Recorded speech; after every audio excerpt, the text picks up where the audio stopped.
Welcome to my YouTube channel. आज के इस फोटोशॉप ट्यूटोरियल में हम सीखेंगे हम किस तरह से अपने किसी रूम या वॉल्स पर इस तरह का वॉलपेपर या पैटर्न प्लेस कर सकते हैं। तो चलिए शुरू करते हैं। सबसे पहले आप अपने इमेज को ओपन कर लीजिए। जैसे कि मेरे पास ये वाला इमेज है, मुझे इन वाली वॉल्स पर कोई पैटर्न या वॉलपेपर प्लेस करना है। फर्स्ट स्टेप में हम वॉल की सिलेक्शन बनाएंगे। सिलेक्शन आप किसी भी टूल से बना सकते हैं। मैं यहाँ से पेन टूल सेलेक्ट कर रहा हूँ। आप अपने कीबोर्ड से P प्रेस कीजिएगा या आप यहाँ टूल बार से भी सिलेक्ट कर सकते हैं और इस तरह से इसकी एक सिलेक्शन बना लेंगे जिन वॉल पर आप ये प्लेस करना चाहते हैं। जैसे कि क्लिक मैं यहाँ करता हूँ।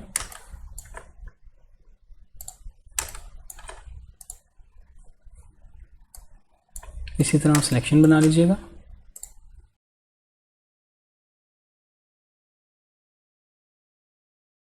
इस तरह से पाथ बना लेने के बाद अब आप इसी पर राइट क्लिक कीजिएगा और यहाँ से मेक सिलेक्शन पर क्लिक कर दीजिएगा। हमें यहाँ पे फेदर 0 देना है और ओके पे क्लिक कर दीजिए। कंट्रोल 0 प्रेस करते हैं, फिट टू स्क्रीन दिखेंगे। ये देखिए सिलेक्शन बन चुकी है उन वॉल्स की जिस एरिया पे हम प्लेस करना चाहते हैं। अब हम इस सिलेक्शन को सेव करेंगे। इसके लिए हम यहाँ से जाएंगे सिलेक्ट में और यूज़ करेंगे सेव सिलेक्शन।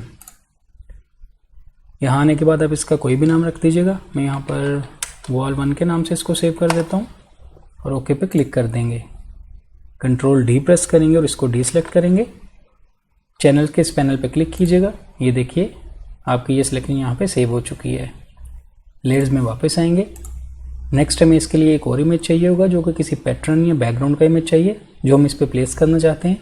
जैसे कि मेरे पास ये देखिए पहले से एक ओपन है। आप इस तरह के इमेजेस ईजिली गूगल से डाउनलोड कर सकते हैं। फर्स्ट स्टेप में हम इसका पैटर्न डिफाइन करेंगे। पैटर्न डिफाइन करने के लिए हम यहाँ से जाएंगे एडिट में और यूज़ करेंगे डिफाइन पैटर्न। यहाँ आने के बाद इसका कोई भी नाम रख दीजिएगा। मैं यहाँ पर इसका नाम भी वॉल 1 रख देता हूँ और ओके पे क्लिक कर देंगे। इसके बाद हम एक न्यू फाइल बनाएंगे जो कि पैटर्न जिसमें हमें अप्लाई करना है। हमें फाइल अपनी इस फाइल से डबल साइज़ की तकरीबन बनानी है। जैसे कि इसका साइज़ ये देखिए 1920x1080 है। मैं यहाँ पे इसका एक न्यू फाइल बनाऊँगा 4500 और इसकी हाइट में 2000 रखता हूँ और ओके पे क्लिक कर देंगे। इसके बाद हम यहाँ से जाएंगे एडजस्टमेंट लेयर में और यूज़ करेंगे पैटर्न। ये देखिए जो लास्ट हमने पैटर्न क्रिएट किया था यानी डिफाइन किया था उसने खुद से अप्लाई कर दिया। आप इसके अलावा जो भी पैटर्न यहाँ पे बनाएंगे यहाँ पर सेव होते जाएंगे। ये देखिए मेरे पास और भी बने हुए हैं। मैं इसी वाले को सिलेक्ट करता हूँ और ओके पे क्लिक कर देंगे। पैटर्न अप्लाई हो चुका है। अब इन दोनों लेयर को आप सिलेक्ट कीजिएगा। शिफ्ट प्रेस करते हुए दोनों को मैंने सेलेक्ट किया है और कंट्रोल E प्रेस करते हुए अपने कीबोर्ड से इनको मर्ज कर दिया है। अब अपने कीबोर्ड से कंट्रोल A प्रेस करते हुए ये देखिए कैनवस की सिलेक्शन बनाई है और कंट्रोल C प्रेस करते हुए इसको मैंने कॉपी कर लिया है। अब हम वापस इस मेन इमेज में आएंगे अपने। यहाँ आने के बाद एक न्यू लेयर ऐड करेंगे जो कि ब्लैंक लेयर होगी। ये देखिए इस वाले आइकन पर क्लिक कीजिए। यहाँ पर न्यू लेयर ऐड हो चुकी है। इसके बाद हम यहाँ से जाएंगे फिल्टर में और यूज़ करेंगे वैनिशिंग पॉइंट। यहाँ वैनिशिंग पॉइंट की विंडो में आने के बाद आपको ये पहले से ग्रिड्स दिख रही होंगी। ये जो हमने लास्ट टाइम अप्लाई किया था ये वो वाली शो कर रहा है। इसको ख़त्म करने के लिए आप अपने कीबोर्ड से बैक स्पेस प्रेस कीजिएगा। अब हम यहाँ पे एक न्यू प्लान क्रिएट करेंगे। हम वॉल के पर्सपेक्टिव के मुताबिक इसको ड्रॉ करेंगे। मैं जूम इन करता हूँ थोड़ा सा और एक क्लिक यहाँ करेंगे और एक क्लिक यहाँ पे करना है। इसी तरह आप एक क्लिक यहाँ करते हुए इसको यूँ एक प्लान क्रिएट कर लीजिएगा। लेकिन आपकी ये जो ग्रिड्स हैं ये येलो या रेड नहीं दिखनी चाहिए। इसको हम ठीक करेंगे जब तक ये ब्लू ना दिखें। जैसे कि मैं इसको थोड़ा सा यहाँ से एडजस्ट करता हूँ, यहाँ से भी एडजस्ट करेंगे। इसी तरह आप यहाँ से भी एडजस्ट कीजिएगा और यहाँ से भी इसको ठीक करेंगे। ये देखिए आपकी ये ग्रिड्स ब्लू दिखने लगी हैं। अब हम इस वाली दीवार पे भी इसको फैलाएंगे। इसके लिए पहले इसको कंट्रोल माइनस प्रेस करते हुए जूम आउट कर लीजिएगा। फिर से क्रिएट प्लान टूल सेलेक्ट कीजिए यहाँ से और कंट्रोल प्रेस करते हुए इस सेंटर वाले पॉइंट से ये देखिए इसको इस वाली वॉल पे भी फैला देंगे और इस वाले कॉर्नर को यहाँ नीचे इस तरह से वॉल के पर्सपेक्टिव के मुताबिक एडजस्ट कर लीजिएगा दोनों तरफ से। और इसको ब्लू रखना है आपने, ये याद रखिएगा।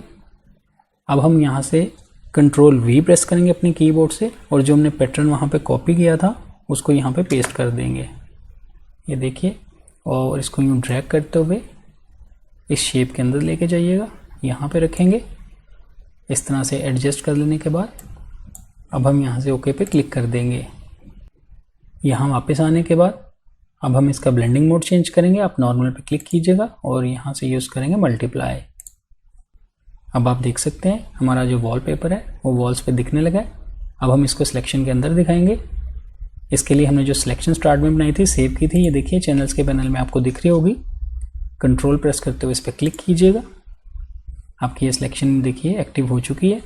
लेयर्स में वापस आएंगे और इसी लेयर पे लेयर मास्क ऐड कर देंगे। आप इस वाले आइकन पे क्लिक कीजिए और ये देखिए लेयर मास्क ऐड हो चुका है और हमारी जो वॉलपेपर है वो सिलेक्शन के अंदर दिखने लगा है। लास्ट में हम इसकी हाइलाइट्स को बेहतर करेंगे।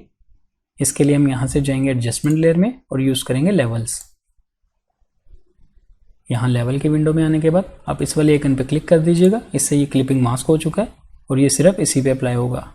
साथ साथ आप प्रीव्यू भी देखिएगा। मैं थोड़ा सा साइड पे करता हूँ, ये देखिए। यहाँ लेवल में आने के बाद आप इन स्लाइडर्स की मदद से हाइलाइट्स को बेहतर कीजिएगा। ये देखिए इस वाले स्लाइडर को मैं थोड़ा सा राइट की तरफ लेके जाता हूँ और यहाँ से भी इसको एडजस्ट करूँगा। आप इनको अपने इमेज के मुताबिक एडजस्ट कर सकते हैं। मैं इसको ऑलमोस्ट यहाँ पे रखता हूँ। इसको डायरेक्टली मैं 42 टाइप कर देता हूँ और इसके बाद यहाँ से इसको बंद कर देंगे। कंट्रोल 0 प्रेस करेंगे, इसे फिट टू स्क्रीन देखते हैं। अगर आप इस वॉलपेपर पे डिफरेंट कलर्स अप्लाई करके देखना चाहते हैं तो इसके लिए आप यहाँ से जाइएगा एडजस्टमेंट लेयर में और यूज़ करेंगे ह्यू सैचुरेशन। यहाँ आने के बाद इस वाले आइकन पे इस पर भी क्लिक कर दीजिएगा, इसको भी क्लिपिंग मास्क कर दीजिएगा। अब हम ह्यू की मदद से, इस वाले स्लाइडर की मदद से, ये देखिए आप इसके कलर्स चेंज कर सकते हैं और यहाँ से इसकी सैचुरेशन भी एडजस्ट कर लीजिएगा अपनी मर्जी के मुताबिक। इस तरह आप इनमें कोई भी कलर्स यूज़ कर सकते हैं। मैं फ़िलहाल के लिए इसको यहाँ से बंद कर रहा हूँ और यहाँ से इसको हाइड कर देंगे। इस तरह ये सिंपल सेटिंग्स अप्लाई करते हुए आप भी अपने किसी रूम या वॉल पर इस तरह का वॉलपेपर प्लेस कर सकते हैं। आई होप आपको आज का ये ट्यूटोरियल अच्छा लगा होगा। वीडियो पसंद आई तो लाइक कीजिए, मेरे चैनल को सब्सक्राइब कीजिएगा। मिलते हैं नेक्स्ट वीडियो में एक न्यू ट्यूटोरियल के साथ। Thank you.